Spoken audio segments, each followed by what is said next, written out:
This is the 5th in a series of 7 videos that will show you how to solve genetics problems like the ones in your lab manual. I'm going to show you how to do a problem involving the type of inheritance called sex-linked inheritance. This is a special type of dominant recessive inheritance, so there will be capital letters and small letters, but in this case, those letters will be attached to the X sex chromosome. So we'll need to remember to include sex chromosomes when we write genotypes in this kind of problem. Notice that the problem tells you in the first sentence that this is a sex-linked gene. All of the sex-linked genes that we will work with are attached to the X sex chromosome. Remember that females have 2 X chromosomes, but males have 1 X and 1 Y sex chromosome. But just as with every genetics problem, I begin by making a list of letters that I'm going to use. The problem tells me to use a small m for the muscular dystrophy gene. If there is a small m in the problem, there will also be a capital M, so I'll write that down too. It will stand for not having muscular dystrophy, or being normal. Then I read on, and the problem mentions a man, so I write down man.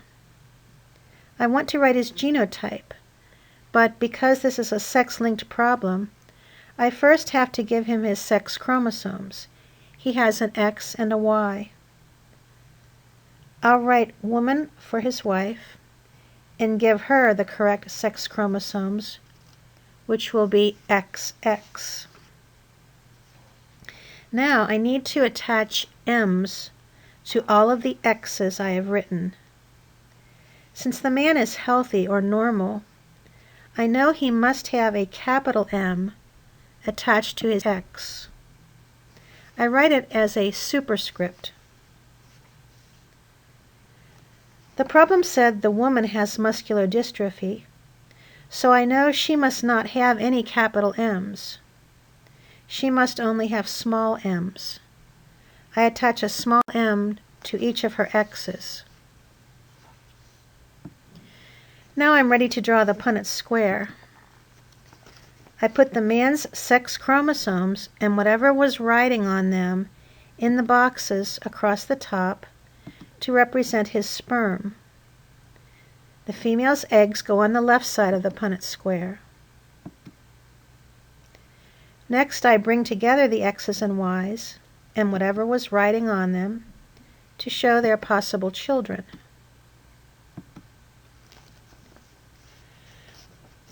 When I write phenotypes, I need, first of all, to say whether each child is a female or a male, and then whether they are normal or have muscular dystrophy.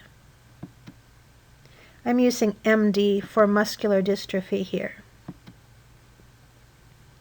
Then answer the question that was asked. Is it possible for them to have normal children? The answer is yes. It looks like 2 out of 4 of their children are expected to be normal, but the normal ones are all females. All of the male children would have muscular dystrophy.